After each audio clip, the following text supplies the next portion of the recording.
I agree. She's a little pitchy. Thank you!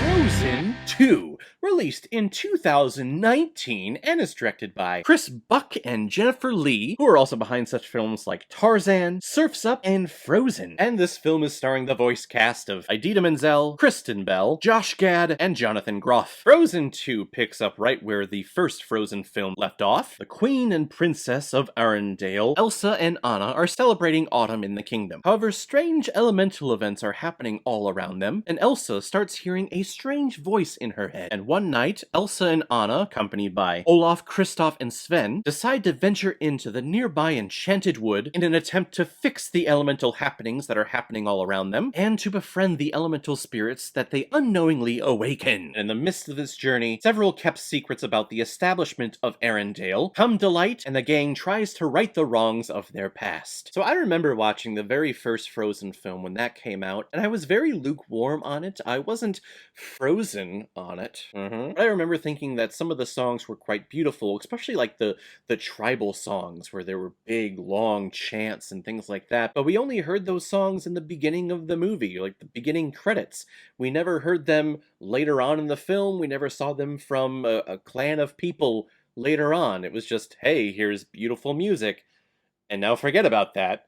Let's just listen to some solo stuff. AKA, let's listen to Idina Menzel scream for an hour and a half. So I was very happy to hear that chorus music again at the beginning, but then also hear it later on in the film when we have a tribe of people chanting that music again. I'm like, ah yes, this music is not here just to sound cool in the beginning. It actually has a purpose. I think the main thing I struggle with sequels, in particular when it comes to Disney sequels, is that they really try to latch on to what happened before in the previous film. The majority of them do. And we do get quite a few moments here where they're recapping what happened in the very first film. Actually, there are points in this movie where they recap the entire first Frozen movie, just to recapture and reiterate how great the movie was to little children and how annoying it was to the adults. Really, how many adults out there who had children watch Frozen and kept watching Frozen, like to fall asleep to keep them entertained throughout the day?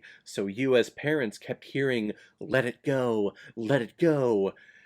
throughout the day, throughout the night, into your nightmares. In my opinion, any song sung by Idina Menzel is a nightmare. All of you know my opinions about Idina Menzel. She's not a good person, and she's not a good singer, and she lies to people because she convinces people that she knows how to sing when she doesn't sing. What she does is she screams and yells everything, and it's only reiterated with this film. They give her songs in this movie that have a couple of lines of dialogue and sung verse, and then the rest is just it's like she's choking a cat. And what's even worse is they take the character of Elsa, the animation, and they try to mimic how Idina Menzel sings it in real life, and there's so much tension here, and you can see it in the animation in Elsa too. Oh god, why does she need to be here? Why can't we give more solos and songs to Kristen Bell?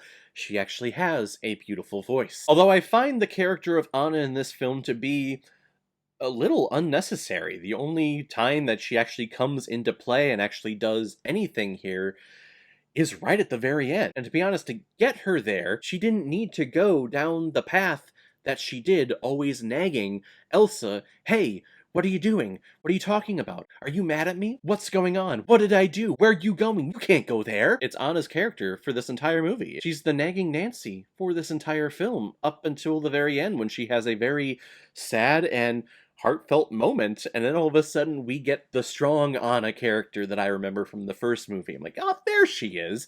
I haven't seen you for this entire thing. It's nice to see you again. Kristoff and Sven, who I think were a delight in the first film, again, I guess are underserved with this movie. Like Anna, they don't do anything for the first 2 acts of this movie, and again, I guess do even less than Anna in the final act of this movie. They're only here to really do one thing, and it's very painful to me as an audience member to watch him struggle and fail at completing the one thing.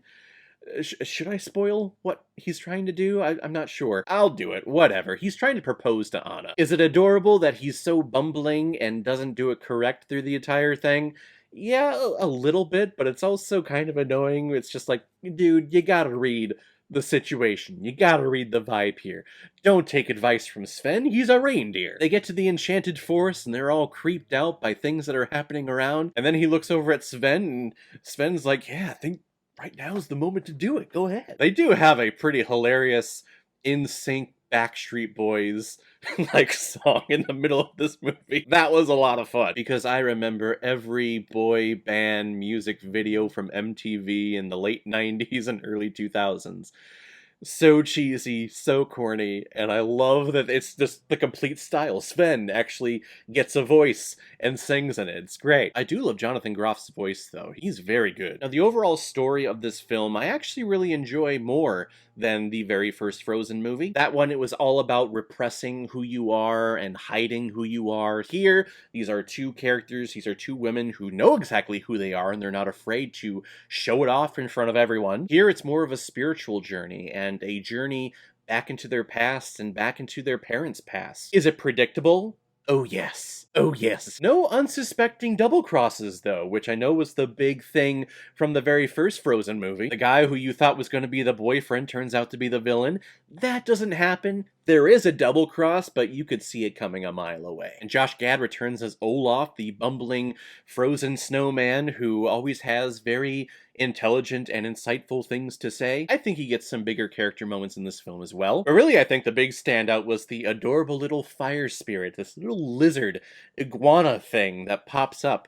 He is freaking adorable. I want one. And I think the overall music of this film is an improvement from the very first Frozen film. Into the Unknown, I think, is way more tolerable than Let It Go, even though, again, it's sung by Idina Menzel, who doesn't know how to not be loud while singing. There are moments in both songs, Let It Go and with Into the Unknown, where it should start out soft and should almost be talk singing. She's from Broadway, she's from musical theater, I don't know how she doesn't know how to do that. If you start the song lower and softer, it gives you somewhere to go as a performer to the end of the song where you can be big and bombastic. It's the only thing she knows how to do. Given the choice between the two films, I would take Frozen 2 over the very first Frozen film. I like the direction of where this one goes more. Here it's more of a spiritual journey and a journey to where their ancestors come from, and I think there's a lot more impact when it comes to that. And the resolution to this film, I think, makes way more sense for the future of Anna and Elsa than what we got in the very first Frozen film. It's like, oh hey,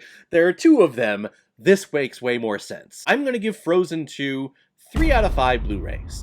Not exactly what I had in mind, but not bad. Alright everyone, now comes my favorite part of my videos where I randomly select which movie I'm going to be watching next. It's going to be August, so we're going to discontinue our main theme for July, which was getting through a lot of the recommendations that I've received over the past couple of years. We'll go back to my overall list of films that I own here.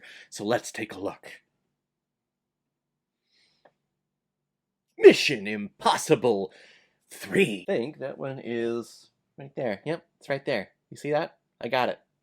It's right there. You see it? I believe this one was directed by J.J. Abrams, and I think this was kind of the first shift in where this franchise was headed, and it grounded it more, and this is where we get Simon Pegg. First off, I don't remember a lot about this movie, though. I think I've only seen it once or twice, and I couldn't tell you who the villain was or what they were doing. I remember Philip Seymour Hoffman and the trailer where he's like, you have a wife, a girlfriend, or whoever they are, I'm going to find them, and I'm going to hurt her, and then I'm going to kill her in front of you. Which is such a menacing thing to say, but the way you say it, Philip Seymour, I dig it. If any of you have recommendations of films that you want me to review on here, you can make a PayPal donation on the main page of my YouTube channel. Any size donation will do, just attach your movie recommendation with your donation, and if I have access to it, I will watch it, review it, give you a shout out on the channel, and get my review of it published as quickly as I possibly can. So guys, have you seen Frozen 2? What did you think about it? Which one do you prefer, Frozen or Frozen 2? Whatever you thought, comment below, let me know you thought about it. And as always, if you like what you see here, if you like my take on movies, then hit the subscribe button, and make sure you hit that bell so you know the next time I release my next movie review. So guys, I will see you next time with my review of Mission Impossible 3. So in the meantime, be well, be good to each other, and go watch a movie. Take care, guys.